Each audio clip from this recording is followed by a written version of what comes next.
मेधिनं पाञ्चरात्रप्रभक्तारं वन्दे नारायणं प्रभुं वसिष्ठादिमुनीं वन्दे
గర్వబంధాలన్నీ వీడి మనం మోక్షాన్ని పొందుతాము అని మనకి ఆగమాలు చెబుతున్నాయి.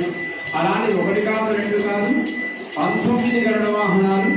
మరి 19 గరుడ వాహనాలలో ఉండేటువంటి ఆ గరుడ వాహనాలు ఉండేటువంటి స్వామికి సాక్షాత్తు వేద విజ్ఞానాన్ని లోకానికి స్పష్టం చేసినటువంటి మహనీయుడు ఆచార్య పురుషుడు రామానుజుడు ఆ స్వామి దగ్గరికి వెళ్ళి ఆ స్వామి యొక్క అనుగ్రహాన్ని తాను పొంది అప్పుడు ఆ స్వామికి మంగళాశాసనం పాడుతాడు. అలా 19 సన్నిధుల్లో ఉండేటువంటి ఆ గరుడ వాహనారూఢుడైనటువంటి స్వామి దగ్గరికి రామాంజుల వారిని తీసుకువెళ్తాం. రామాంజుల వారి స్వామికి మంగళాశాసనం పలుకుతారు. ఆయా క్షేత్రానికి సంబంధించినటువంటి దివ్య ప్రబంధ పాశురాలతో ఆ తర్వాత స్వామి యొక్క ఆ శఠారి అలాగే పుష్పమాల రామానుజులకు సమర్పణ చేస్తారు. ఇలా ఉత్సవం సాగుతుంది మనకి సమతా కుంభులో. ఎందుకు చెప్తున్నామంటే అక్కడ ప్రతి స్వామి దగ్గరికి గరుడ వాహనారూఢుడైనటువంటి స్వామి దగ్గరికి రామానుజులు వెళ్ళి మంగళాశాసనం చేసి స్వామి యొక్క అనుగ్రహాన్ని వారు పొందడం మనందరి కోసమైతే ఈనాడు విశేషించి గరుత్మంతుడి యొక్క నేత్రోన్మీలనం జరిగి ఆయనని ధ్వజ రూపంలో స్వామి రామచంద్రుడి యొక్క బ్రహ్మోత్సవ సమయంలో సకల దేవతలని ఆహ్వానించడానికి ప్రార్థన చేసేటువంటి ఈ రోజు రామానుజులు అవతరించినటువంటి ఆ నక్షత్రం ఆర్ద్ర నక్షత్రమై ఉండడం మనం చేసుకున్న విశేషం మొదట చెప్పుకున్నాం. అటు రామానుజులకు ఇటు వేదవేద్యుడై వేద స్వరూపమైనటువంటి గరుడ వాహనారూఢుడై ఉండేటువంటి పరమాత్మ ఏ రూపంలో ఉన్నా ఆయన రాముడు కావచ్చు, కృష్ణుడు కావచ్చు, లేదా ఇతర ఏ స్వరూపంలో ఉన్నప్పటికీ ఆయన సాక్షాత్తు జగత్కారణభూతుడు సకల మూల కారణుడు అయినటువంటి శ్రీమన్నారాయణుడే అని మనం భావిస్తాం.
यज्ञशालां तु प्रविशेत्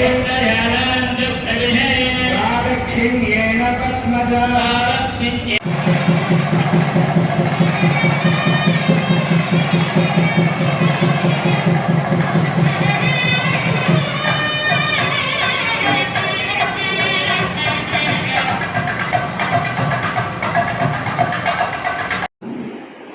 అది కూడా శ్రీమద్ ఉదయ వేదాంత ఆచార్య పీఠం నిర్వహణలో ఆచార్య సంబంధంతో ఆ ఉత్సవం సాగాలి అని పెద్దలు దాన్ని నిర్ణయించి సుమారు ఒక 17 సంవత్సరాలుగా ఆ కార్యక్రమాన్ని అలా నిర్వహిస్తున్నారు. రాముడికి రామానుజులకు ఉండే సంబంధాన్ని స్పష్టం చేస్తున్నారు.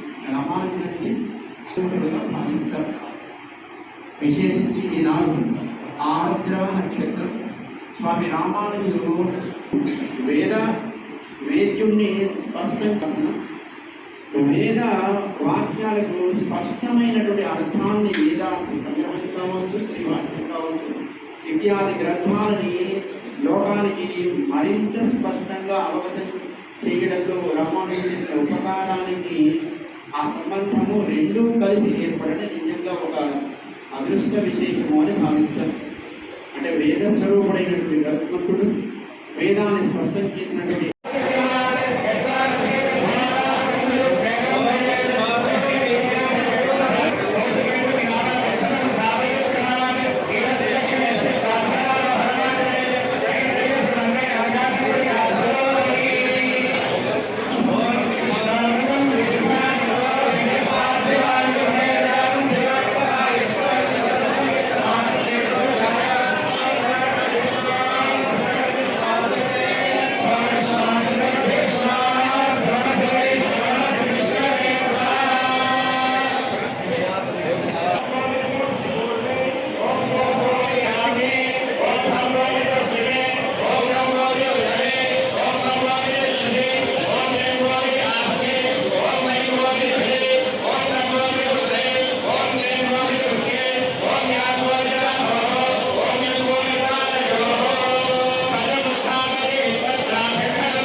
భద్రాచల దివ్యక్షేత్రంలో మనకు బ్రహ్మోత్సవాలు ప్రారంభమైనాయి. మన క్రోధినామ సంవత్సర ఉగాది నాడు నుంచి 15 రోజుల పాటు వసంత పక్ష త్రికళ్యాణ బ్రహ్మోత్సవాలు అంటారు వీటిని. ఈ యొక్క వసంత పక్ష త్రికళ్యాణ బ్రహ్మోత్సవాల్లో 9వ తారీఖు నాడు మనకు అంకురార్పణ కార్యక్రమం జరిగింది. నిన్న రోజున మనం గరుడ పట లేఖనం చేసుకొని చీర మఠం నుంచి ఆ యొక్క గరుడ పటాన్ని తీసుకొని వచ్చి మూలవర్ల దగ్గర నుంచి తర్వాత యాగశాల నుంచి యాగశాలలో రాత్రి యొక్క గరుడ అధివాసాలన్నీ కూడా పూర్తి చేసుకొని ఈనాడు అనగా 16వ తారీఖు నాడు ఈనాడు ధ్వజారోహణ అనే కార్యక్రమం ఇంకా కాసేపట్లో ప్రారంభమవుతుంది. ఆ యొక్క గరుడ భగవానుని ఆ యొక్క ధ్వజం ద్వారా ఎగిరేసి ఇక్కడ జరిగేటువంటి బ్రహ్మోత్సవానికి 30 కోటి దేవతలందరూ కూడా ఆహ్వానం చేయడం కోసం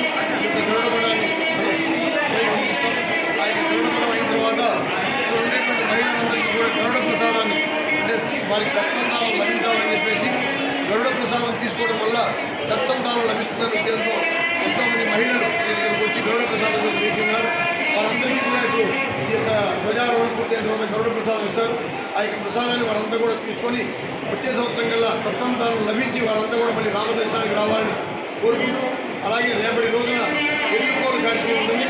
కళ్యాణ మండపం వద్ద మిథిలా ద్వారం వద్ద సీతామహాలక్ష్మి, వైకుంఠ ద్వారంలో లక్ష్మణ సమేతుడైన రామచంద్ర స్వామి గారు ఉంటారు. ఇరుపక్షాల్లో ఎదుర్కోలు యొక్క కార్యక్రమం వైభవపేతంగా జరుగుతుంది. తర్వాత స్వామివారు తిరిగి సేవ చేసుకొని వస్తారు. తర్వాత ఎల్లుండి ఉదయం మనకు 8 గంటలకు స్వామివారి యొక్క గృహమూర్తుల కళ్యాణ మహోత్సవం ఉంటుంది. అది ఆంతరికంగా జరుగుతుంది. అది అంత ఎవరికి కూడా ప్రవేశం ఉండదు. తర్వాత 10 గంటలకు కళ్యాణ మండపంలో అంగరంగ వైభవంగా ఈ యొక్క కళ్యాణ మహోత్సవం ప్రారంభమవుతుంది. ఈ యొక్క మహోత్సవాల్లో భక్తులంతా కూడా పాల్గొని స్వామివారికి కళ్యాణ మహోత్సవాన్ని నిర్మించవలసిందిగా కోరుతున్నాం. రాలేని వారంతా కూడా మనం ఇక్కడికే రాలేదని బాధపడాల్సిన అవసరం లేదు. ఎవరి వారు వారి యొక్క ప్రచార మాధ్యమాల ద్వారా వచ్చేటువంటి కళ్యాణ మహోత్సవాన్ని ఇళ్ల వద్దనే ఉండి వీక్షించి వృద్ధులు ఉంటారు, పెద్దవాళ్ళు ఉంటారు, రాలేని వారు ఉంటారు, చంటి పిల్లలు ఉంటారు. వీళ్ళంతా రాలేరు కాబట్టి రాలేని వారంతా కూడా బాధపడాల్సిన అవసరం లేదు. మనం ఇంటి వద్ద కూర్చొని రామనామస్మరణ చేస్తూ రామకోటి చేస్తూ ఆ కళ్యాణాన్ని కలిగించిన భద్రాచల క్షేత్రంలో ఉన్నటువంటి ఫలితం దక్కుతుంది. కాబట్టి మీరంతా కూడా మీ ఇళ్ళ వద్ద ఉండి కూడా ఈ యొక్క కళ్యాణానికి జరిగవలసింది కోరుతున్నాను. తెల్లారి 18వ తారీఖు నాడు పట్టాభిషేకం, రాముడికి మాత్రమే ఉన్నటువంటి ఏకైక ఉత్సవం పట్టాభిషేకం. అలాంటి పట్టాభిషేకాన్ని కూడా అందరూ కూడా జరిగించవలసిందిగా కోరుతున్నాం. ప్రతి పునర్వసు నుంచి పునర్వసు వరకు కూడా రామాయణ పారాయణ జరిగి పుష్యమి నాడు రాముడికి పట్టాభిషేకం జరుగుతుంది. అలాంటి పట్టాభిషేకం 18వ తారీఖు జరుగుతుంది కాబట్టి దాన్ని కూడా వీక్షించవలసిందిగా కోరుతున్నాం. అదే రోజు సాయంకాలం మనకు రథోత్సవం కార్యక్రమం ఉంటుంది. తెల్లారి వేదాశీర్వచనం, దోపోత్సవం, తెప్పోత్సవం, నెక్స్ట్ ఉంగిలోత్సవం, వసంతోత్సవం, అట్లాగే 23వ తారీఖు నాడు చక్రస్థానం అని చెప్పి గోదావరి నదీ తీర్థంలో చక్రస్థాన కార్యక్రమం ఉంటుంది. దాంట్లో కూడా భక్తులంతా కూడా 50 మంది భక్తులు, పురజనులు, యాత్రికులు అంతా కూడా ఈ యొక్క చక్రస్థానంలో పాల్గొని ఆ చక్రస్థానాన్ని ఆచరించడం వల్ల మనకు ఆయురారోగ్యాలు అన్నీ కూడా లభిస్తాయి. కాబట్టి ప్రతి ఒక్కరూ కూడా ఆ యొక్క చక్రస్థానంలో పాల్గొని ఆ రోజు సాయంకాలం స్వామివారికి శేషవాహనం మీద పూర్తయిన తర్వాత మనకు ధ్వజ అవరోహణ కార్యక్రమం, తర్వాత సాయంకాల సమయంలో ద్వాదశారాధనలు, ద్వాదశ ప్రదక్షిణలు, రాత్రి పుష్పయాగం, ఆ తర్వాత మహాకుంభ ప్రోక్షణతో మనకి ఈ యొక్క బ్రహ్మోత్సవాలన్నీ కూడా పూర్తయితాయి. ఆ మరునాడు మనకు 24వ తారీఖున ఉత్సవాంగ స్థాపనం, ఉత్సవాంగ స్థాపనం ఉత్సవానంతర స్థాపనం. ముందు రోజు 9వ తారీఖు స్థాపనం అయింది. మళ్ళీ 24వ తారీఖు ఉదయం ఉత్సవానంతర స్థాపనంతో మనకి ఈ యొక్క బ్రహ్మోత్సవాలన్నీ పూర్తయితాయి. తర్వాత 2వ తారీఖు నాడు మరలా నూతన ప్రయోగోత్సవం మనకు జరుగుతుంది. అప్పటి వరకు కూడా మనకు 23వ తారీఖు వరకు కూడా 9వ తారీఖు 23వ తారీఖు వరకు నిత్య కళ్యాణాలు జరుపుకోవడం. అట్లానే ప్రయోగోత్సవం కూడా 2వ తారీఖు నుంచి మళ్ళీ మనకు స్వామివారి కళ్యాణాలు. జై శ్రీరామ్.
దాన్ని భావిస్తారు.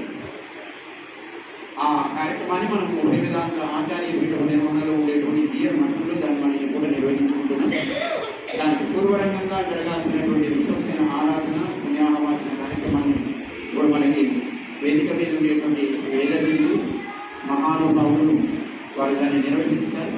క్రమక్రమంగా కార్యక్రమాన్ని చేస్తూ మనం స్వామి యొక్క అనుగ్రహానికి పాత్రమయ్యేట్టుగా కార్యక్రమంలో మనం కూడా భాగస్వాములు. గోవిందా జై శ్రీమన్నారాయణ.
मध्यमग्श्रुताय अथा वयमादित्यं प्रदेशवानागसो अदितये स्याम धिक्रावन्नो अगादशन् इष्टोरस्वस्य वाजिनः सुरभिनो मुखावरत्तनहायोगुं हितानिगत् आनधिक्राष्टमधामन्यकृष्टे सोकितयमज्योतिषापुस्तदान सहस्राक्षरधामात्सर्वाकृष्णमद्धामनिमावजागुंसि अक्षरमूर्धाभवः मरदो यद्धवो इव पुण्णायन्तो हवामहे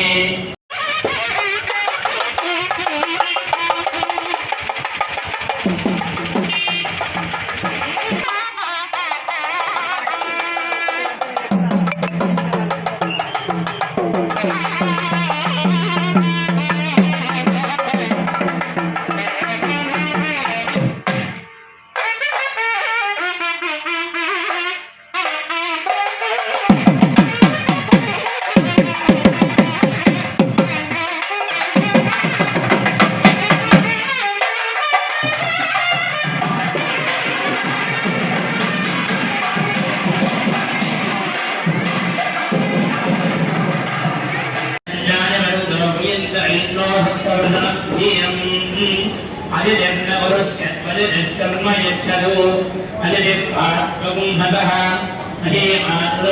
महेशमानुमादरगोढ प्रदानामृतप्रतीमोदेहुमेन सुक्षत्रामदरन्देवोदेवोषन्मानमदिदेवोषप्रमेयम् सुक्रामानमृतमेन्द्यामनेहदकोषः